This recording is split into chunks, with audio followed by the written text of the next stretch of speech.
सबसे पहले मैं परवेज भाई को और अपने उनके पुत्र को इस बात की बड़ी बधाई देना चाहता हूं कि वाकई आप बड़े गौरवशाली लोग हैं जो ऐसे महान विभूति से जिनका रिश्ता है, जो उनका कोई बेटा है, कोई उनका पोता है, और अपने को भी सम्मानित महसूस कर रहा हूँ कि इस एक इतने अहम और इतने इम्पोर्टेंट फंक्शन में आपने मुझे आमंत्रित किया।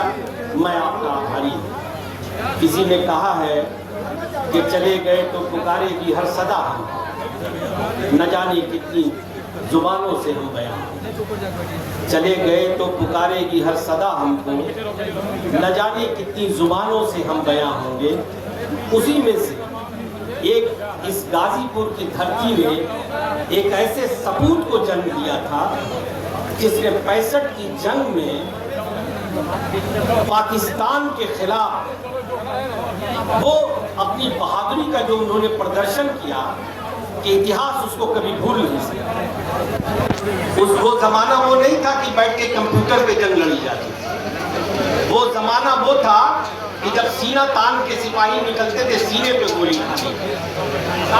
और उस जमाने में उन्होंने एक ऐसा जिसको कहते हैं ना कि एक एक्स्ट्रा ऑर्डनरी अपनी बहादुरी का प्रदर्शन किया और लगभग 9 टैंक सिर्फ तोड़े ही नहीं, लेकिन उनकी बहादुरी को देख करके दुश्मन का पैर उखड़ा और उनकी फोर्स पीछे भागने लगी। उनकी सैकड़ों टैंकों से उनके सिपाही टैंक छोड़ छोड़ करके भाग।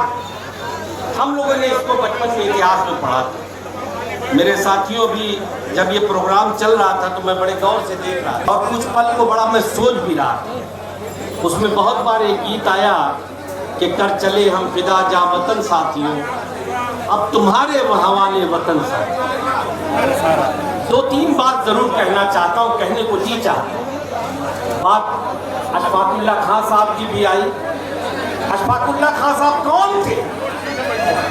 आजादी के जंग में वो एक ऐसा दीवाना सिपाही था जो अपने दोस्त राम प्रसाद बिस्मिल के साथ, पंडित राम प्रसाद बिस्मिल के साथ मिलकर के जंग लड़ रहा था। और जब अंग्रेजों ने उनको हिरासत में लिया और ये कहा कि अशफाकुल्ला तुम अल्पसंख्यक हो, माइनॉरिटी के हो, ये लोग बहुसंख्यक हैं, इनके साथ रह के तुम्हें क्या मिलेगा? तुम हमें भगाना चाहते हो, हमारे जाने के बाद ये लोग तुम पर जुल्म तोड़ेंगे, तुमसे गुलामी करवाएंगे। तुम एक माफीनामा लिख दो और ये कह दो कि मैं पंडित राम प्रसाद बिस्मिल के पैकाने पर इस जंग की मुहिम में, इस क्रांति की मुहिम में शामिल हुआ, लिहाजा मेरा इससे कोई लेना देना नहीं। अंग्रेज ये इसलिए कराना चाहता था कि उस वक्त माइनॉरिटी के लोग, अल्पसंख्यक समाज के लोग अशफाकुल्ला खां साहब को अपना हीरो मानते। वो उनसे वो लिखवा करके ये संदेश देना चाहता था अल्पसंख्यकों को कि अल्पसंख्यक इस मुहिम से हट जाए। लेकिन वो भी एक दीवाना था जिसने अंग्रेजों से कहा कि राम प्रसाद बिस्मिल मेरा दोस्त है, मुझे उसका जूता उठाना मंजूर है, मगर तेरी गुलामी मंजूर नहीं, तेरी गुलामी मंजूर नहीं है मुझे। और ये कह के दोनों दोस्त फांसी पे चढ़ गए। और ये वो धरती है, मुझे याद आता है, यहाँ पे तो बहुतों सपूतों को जन्म किया, यही ब्रिगेडियर उस्मान साहब पैदा हुए।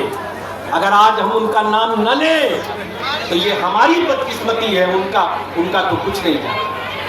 यही इसी पाकिस्तान की जंग में ये दोनों इसी धरती के सपूत और माइनॉरिटी के सपूत, जब मुझे कहने में कोई शर्म नहीं है, अगर इतिहास पढ़ो ईमानदारी से तो देख लो, नौशेरवा की उस जंग में हमारी सेना के पैर उखड़ने शुरू हो गए, हमारी सेना हताश हो गई थी।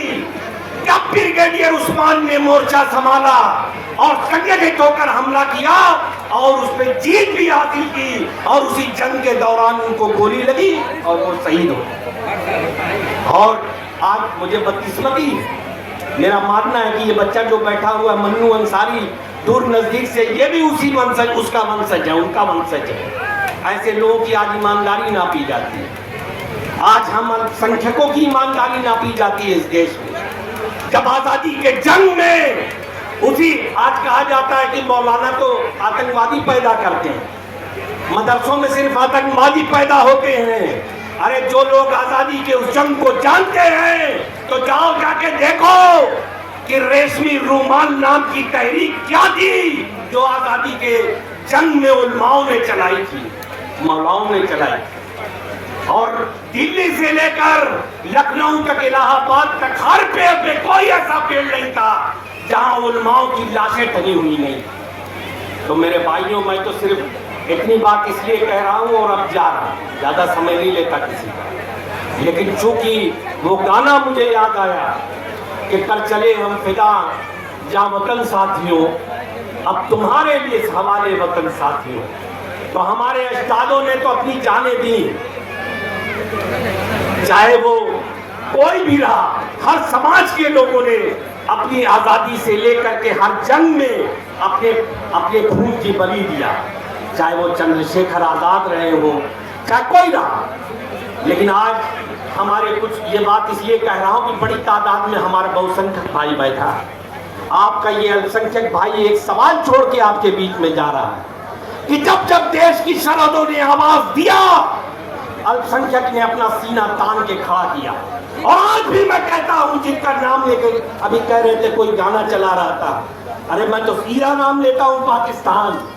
अगर आपको लगता है तो आप और सबसे पहले भेजो देश के अल्पसंख्यकों को। ये शालम गुड्डू जवानी इस मंच से कहता है कि अगर कोई अल्पसंख्यक पीछे हट जाए तो हमारी फोर्स पीछे से गोली मार दे। इसलिए कि जो लोग इस देश को अपने पाप की बपौती समझते हैं, उनको ये समझ लेना चाहिए कि न तेरा है न मेरा है, ये हिंदुस्तान सबका है।